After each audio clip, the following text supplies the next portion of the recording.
Assalamualaikum warahmatullahi wabarakatuh. Innal hamdalillahi nahmaduhu wa nasta'inuhu wa nastaghfiruh wa na'udzubillahi min syururi anfusina wa min sayyiati a'malina. May yahdihillahu fala mudilla lahu wa may yudlilhu fala hadiyalah. Asyhadu an la ilaha illallah wahdahu la syarikalah wa asyhadu anna Muhammadan abduhu wa rasuluh. Allahumma sholli ala sayyidina Muhammad wa ala ali sayyidina Muhammad kama sholaita ala sayyidina Ibrahim wa ala ali sayyidina Ibrahim wa barik ala sayyidina Muhammad wa ala ali sayyidina Muhammad kama barakta ala sayyidina Ibrahim wa ala ali sayyidina Ibrahim fil alamin innaka Hamidum Majid. Rabbi shrah li sadri wa yassir li amri wa hlul 'uqdatam min lisani yafqahu qawli amma ba'du. Hadirin hadirat jamaah kaum muslimin wal muslimat yang dirahmati oleh Allah Subhanahu wa taala. Di sini kita akan membahas tentang hadis nomor 323. Hadis ini diriwayatkan oleh Sauban radhiyallahu an, yang mana pembahasan kali ini masih seputar tentang zikir selepas sholat ya. Jadi hadis-hadis ini mulai dari keberapa kemarin itu 321, 322, nanti sampai terakhir akhir dari itu semua tentang zikir selepas sholat ya. Bahasannya ya tentang zikir selepas sholat. Wa an Sauban radhiyallahu anhu qala kana Rasulullah sallallahu alaihi wasallam idzan sarafa min salatihi istaghfarallaha salasan wa qala Allahumma antas salamu wa minkas salamu tabarakta ya dzal jalali wal ikram. Rawahu Muslim. Wa an Saubani radhiyallahu anhu, dari Sauban radhiyallahu anhu, semoga Allah meridhoi atas beliau, qala telah berkata, kana Rasulullah sallallahu alaihi wasallam idzan sarafa, yang mana Rasulullah sallallahu alaihi wasallam apabila telah selesai min salatihi, dari salatnya, istaghfarallah salasan, yang mana Rasulullah sallallahu alaihi wasallam membaca istighfar sebanyak 3 kali. Waqala, kemudian beliau mengucapkan, Allahumma antas salam, ya Allah, engkaulah sumber daripada kesejahteraan, wa minkas salam, dan darimulah semua kesejahteraan, semua keselamatan. Tabarakta, maha agung engkau, engkaulah yang maha agung, ya zal jalali, wahai Tuhan yang maha agung, wal ikrami, yang maha mulia. Ini biasa kita ucapkan ya kalau misalkan lepas daripada sholat. Pertama kita astagfirullah, astagfirullah, astagfirullah gitu kan.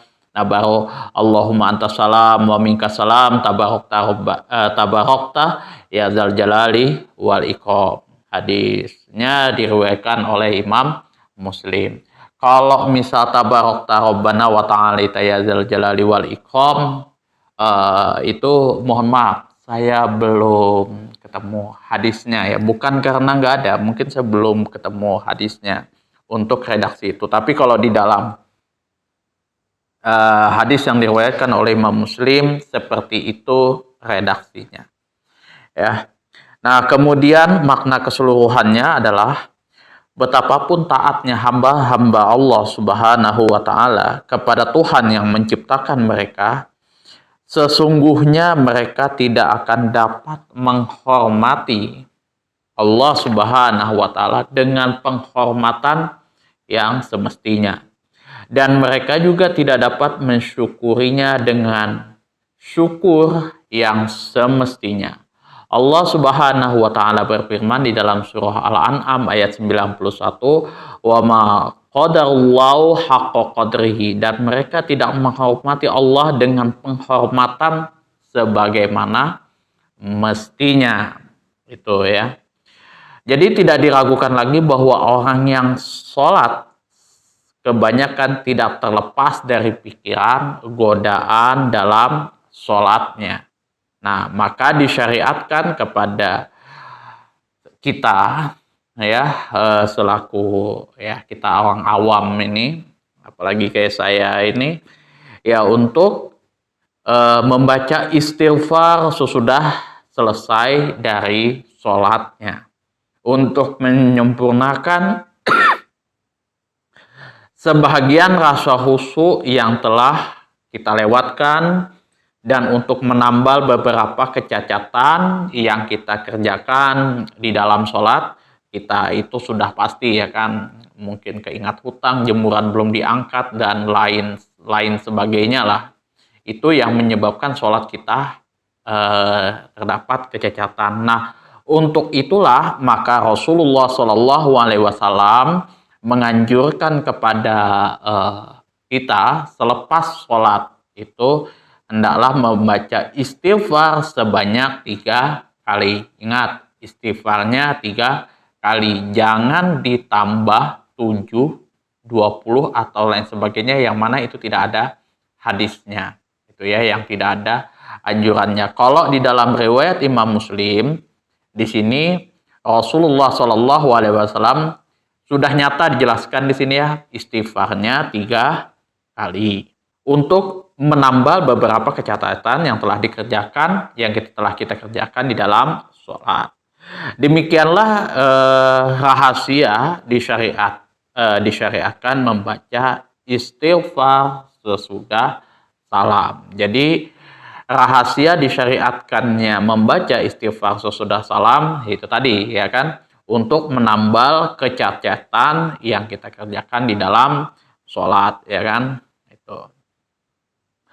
Kemudian analisis lafadznya, insarafa min sholatihi, artinya ialah telah mengucapkan salam salam dan selesai daripada dari sholatnya. Istighfarullah di sini adalah memohon ampun kepada Allah Subhanahu wa taala. Hal ini mengisyaratkan bahwa seorang hamba tidak dapat memenuhi kewajiban kepada Tuhan dengan semestinya, karena ia dilanda oleh godaan yang bermacam-macam pikiran dalam sholatnya. Nah, maka disyariatkanlah membaca istighfar untuk menambal kekurangan-kekurangan tersebut. Itu ya. Jadi ada banyak nanti doa-doanya ini yang dibahas ini kan. Salah satunya juga ayat kursi juga ada di situ. Kemudian antas salam yang bersih dari segala kekurangan. Lafaz salam di sini adalah bentuk masdar yang dipakai Allah Subhanahu wa taala untuk menyifati dirinya, mengandung pengertian mubalaghah. Mingkas salam, dari engkaulah kami meminta kesejahteraan. Dari engkaulah semua kesejahteraan yang telah kita terima, itu kan. Dan juga keselamatan dari berbagai macam keburukan di dunia dan di akhirat. Jadi semua yang kita lakukan ini ya, kesejahteraan, kemudian keselamatan dan lain sebagainya, itu semuanya sumbernya adalah dari Allah Subhanahu wa taala, ya, supaya kita diselamatkan dari berbagai macam keburukan di dunia dan di akhirat. Ya Dzal Jalali wal Ikram, wahai Tuhan yang Maha Agung lagi Maha Mulia dan mempunyai keutamaan yang maha sempurna. Itu pengertian secara detail tentang analisis lafaz ya dari hadis yang sudah kita sebutkan di atas. Kemudian fikih hadisnya di sini disebutkan disyariatkan membaca istighfar dan berzikir sesudah sholat, ya. berzikir sesudah sholat itu disyariatkan. Nah, cuman ya itu tadi, zikir setelah sholat ini ada berbagai macam perbedaan ya apa yang diamalkan oleh orang-orang ya. Kalau di Indonesia ada yang berjamaah kayak gitu dipimpin oleh satu imam, ada juga yang enggak kayak gitu, ada juga yang enggak, mereka baca sendiri-sendiri seperti itu ya.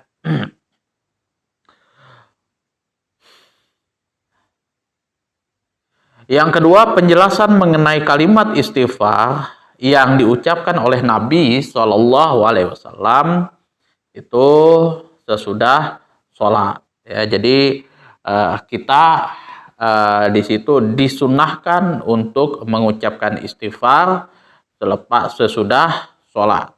Ya, tadi fungsinya sudah dijelaskan untuk menambal kecacatan ya di dalam sholat kita ya kan. Nah, mungkin ada yang mikirkan masalah hutang, masalah kerjaan, kemudian apalagi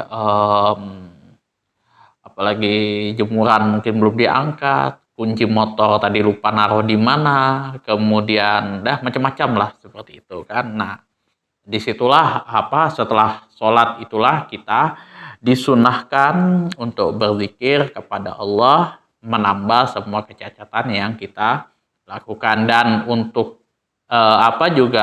bukan cuma di dalam sholat, tapi di seluruh di semua aktivitas kita ya kan. Mana tahu ya kan kita berdagang tanpa disengaja terus merugikan orang lain, dan itu masuk dalam riba. Nah, disitulah kita memohon ampun kepada Allah Subhanahu wa Ta'ala. Itu saja yang dapat saya sampaikan, kurang dan lebihnya saya mohon maaf apabila ada salah-salah kata ya di dalam penyampaian saya ya, kurang mendetail mungkin, atau mungkin ada yang terlepas dalam saya menyampaikan kitab ini. Saya mohon maaf, saya mohon dimaklumi. Kemudian juga apalagi kalau misal ada kata-kata saya yang menyinggung, ya saya juga memohon maaf juga ya kan. Mumpung ini juga masih dalam suasana Hari Raya Idul Fitri, baik itu di konten saya yang sekarang saya buat dan konten-konten sebelumnya. Kemudian bila mana ada pertanyaan, kemudian saran, masukan, dan kritikan, teman-teman atur di kolom komentar. Akhirul kalam, wabillahi taufiq wal hidayah. Assalamualaikum warahmatullahi wabarakatuh.